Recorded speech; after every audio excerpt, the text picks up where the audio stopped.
Hello everyone!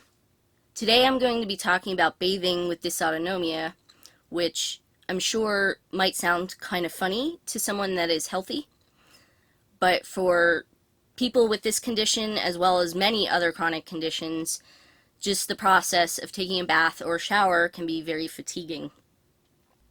I am going to be talking specifically about tips for bathing with dysautonomia, but this could definitely carry over to a lot of chronic illnesses. This is often represented in the spoon theory, which is a way to explain to people who are healthy the choices chronic illness sufferers have to make every day. If you would like to learn more about the spoon theory, I will put a link in the description down below. The first thing I want to talk about is the reason why many people with dysautonomia suffer, particularly in a bath or a shower. And this is usually due to the steam and the warmth of the water dilating the blood vessels, and that causes your blood pressure to drop. Low BP leads to fatigue and dizziness, which people with dysautonomia already have problems with. I like to keep the water temperature on the cooler side. I'm certainly by no means taking a cold shower. Cool or lukewarm is probably a better descriptor.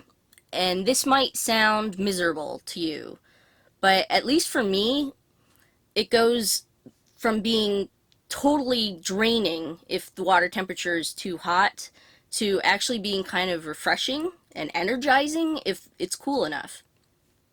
The one thing I like about taking a shower is that you can kind of titrate how hot or cold it is at different stages in the process of bathing. And for me, the cool water does not help my muscles or joints, so I might give them a little time with some warm water just to help get them loosened and feeling more comfortable. And then before I get out, I always make sure to do a cool down with some cold water because that helps get my BP back up for getting out of the shower. The next thing I want to talk about is scheduling time to do your bathing and scheduling time to recover after you bathe. I think in the long run it helps you with the remainder of your day to make sure that you have recovered after your shower before you try to do more stuff. And for me, I actually hedge my bets by bathing at night before I go to bed. So literally I'm tiring myself out and going to bed. After I bathe, I often end up having to lay on my bed and just recover. And that can sometimes include having a fan blowing on me, which gets me cooler faster, which helps get my BP up. And it also keeps me dry because I tend to sweat because of the physical exertion I did in the shower. And of course, it's miserable to sweat right after you just cleaned yourself. My fan is from Big Lots, and I got it for pretty cheap, but it's sort of top heavy, so I need to put some weight on the bottom of it to make it more stable. And the buttons are located in a sort of strange position. I will insert a picture of it here so that you can see it and you can sort of understand the pros and cons behind it in case you come across it and are thinking about another important piece of equipment that I couldn't live without for bathing is my shower chair. And I have mine set up like a bench. I don't have the back on it.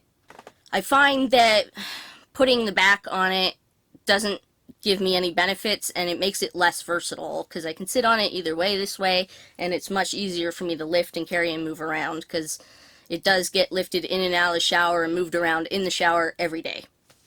Using the shower chair in the shower helps, again, with the blood pressure issue. If you're standing vertically, your blood pressure is going to be lower because you have blood pooling in your legs. Sitting is not only better because it keeps your blood pressure up, but it's safer. This one I got from CVS within the last year, and I really love it. If you're looking for a shower bench, I highly recommend you consider buying from CVS. It's very sturdy, very adjustable, and it's gray, which I really like. I feel like it's more modern than the typical white ones that you see, and I'm 29, I want something modern too, even though I have to have a shower seat. I had a shower seat before this that I think I had for like 15 years.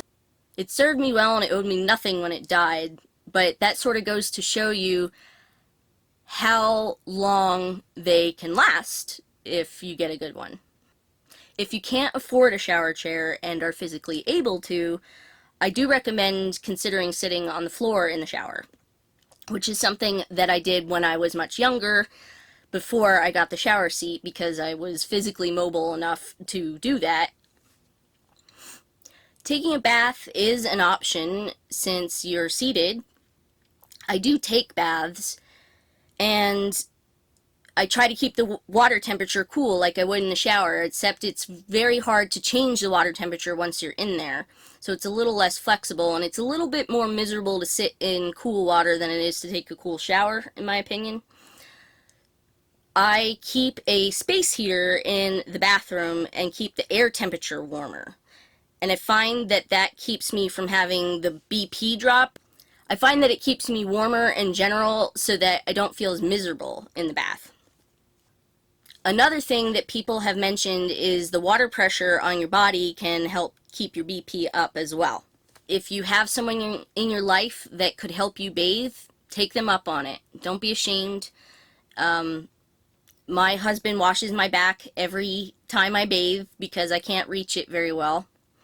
And I can't use some of the long-handled things anymore because of another condition that I have. So I have to use very soft washcloths, and he does that for me. But another example would be having someone wash your hair, because holding your arms up over your head can drop your BP too.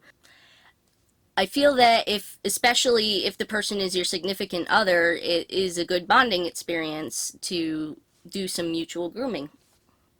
I do also want to promote the installation and use of grab bars.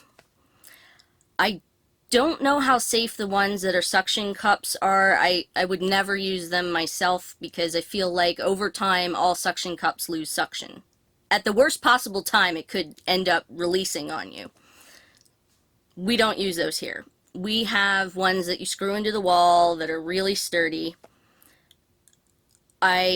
Even though that isn't as helpful if you're in the shower, it is definitely helpful for getting in and out of the shower. My next tip is to choose a low-maintenance hairstyle. And I'm sure some of you will cringe when I say that and feel like you're giving up, but to me, doing that gives me more because I'm not suffering trying to keep it the way it needs to be. So for some people, that might mean a very short haircut that's just wash and dry. For me, I keep mine as long as I can grow it, which is only this long. The length of it allows me to pull it back easily, which is what I do most of the time. This is especially important when you consider how much fatigue you're going to have after you bathe, and if you have a hairstyle that requires styling after you get out, then that's even more energy you're going to have to expend, and it may or may not be worth it. When I do get out of the bath or the shower, I immediately turn the space heater off if I had it on. I make sure that the vent fan in the bathroom is turned on, and I open the bathroom door. All of this helps cool the air temperature pretty rapidly, which is important because for me, there's two things. One, if the air temperature is too warm, I'll be dizzy and low BP. And two, if the air temperature is too warm, I will sweat, which again, as I discussed before, I do not like doing right after I've just cleansed myself. That's some of the life skills that I've learned over the course of what is my entire life since I've had dysautonomia that long. And I hope that maybe you picked up something new that will make your life easier too. I will see you in my next video, and remember to love each other and be well.